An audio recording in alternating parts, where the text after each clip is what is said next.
des valises et des restes humains ont été repêchés au large des côtes égyptiennes au lendemain du crash de l'avion Paris-Le Caire d'Egyptair qui s'est abîmé en mer dans des circonstances toujours mystérieuses. Les premiers débris de l'Airbus A320 ont été découverts à 290 km au nord d'Alexandrie par les avions et navires déployés par l'armée égyptienne. Un patrouilleur de haute mer envoyé par la France et doté d'équipements utiles pour la recherche des boîtes noires devrait arriver dimanche ou lundi sur la zone du crash. Le point avec Elam Hessé. Le ministre grec de la Défense, Panos Kamenos, a déclaré qu'un membre humain, 2 sièges et une ou plusieurs valises avaient été découverts. Egyptair a ensuite annoncé la découverte de plus de débris, quelques effets personnels des passagers, des membres humains, des valises et des sièges de l'avion.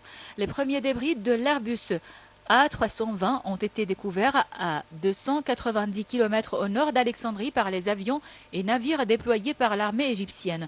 Grâce aux premiers débris, les autorités espèrent comprendre pourquoi le vol MS-804 a brusquement disparu des écrans des radars civils alors qu'il survolait sans problème apparent et dans un ciel clair la Méditerranée orientale. C'est une véritable course contre la montre qui est engagée puisque les enregistreurs de vol ou boîtes noires peuvent émettre leurs signaux pendant quelques semaines seulement. Un patrouilleur de haute mer envoyé par la France et doté d'équipements utiles pour la recherche des boîtes noires devrait arriver dimanche ou lundi sur la zone du crash, a indiqué un porte-parole de la marine française. L'hypothèse d'un attentat est sérieusement envisagée par l'Égypte et par des experts en raison de l'absence totale de messages de détresse émis par l'équipage avant la chute brutale de l'appareil. L'avion transportait 66 personnes. Parmi les 56 passagers figuraient 30 Égyptiens et 15 Français, un petit garçon et 2 bébés.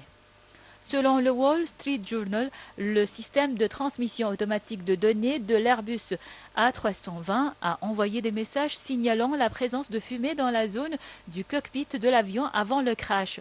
Ces messages indiquent qu'une fumée intense a déclenché des alarmes dans la partie avant de l'appareil où sont situées des parties vitales de son électronique de bord, selon le Wall Street Journal qui cite des sources proches de l'enquête non identifiée. D'après le quotidien américain, ces indications ne sont pas suffisantes pour déterminer si l'avion a été victime d'une bombe ou d'autres causes inexpliquées.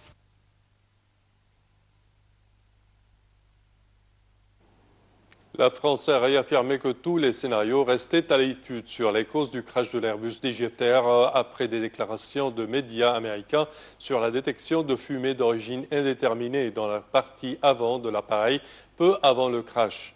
Ces informations n'ont été ni confirmées ni démenties par les autorités égyptiennes. À cet instant, toutes les hypothèses sont examinées et aucune n'est privilégiée. C'est ce qu'a déclaré le chef de la diplomatie française, Jean-Marc Ayrault, dans une brève intervention devant la presse à l'issue d'une rencontre à Paris avec les familles des victimes. Rechercher l'appareil est bien sûr aujourd'hui la priorité, comme trouver les boîtes noires pour les analyser, ce qui nous permettra d'avoir les réponses aux questions qui se posent légitimement. C'est ce qu'a résumé le ministre français.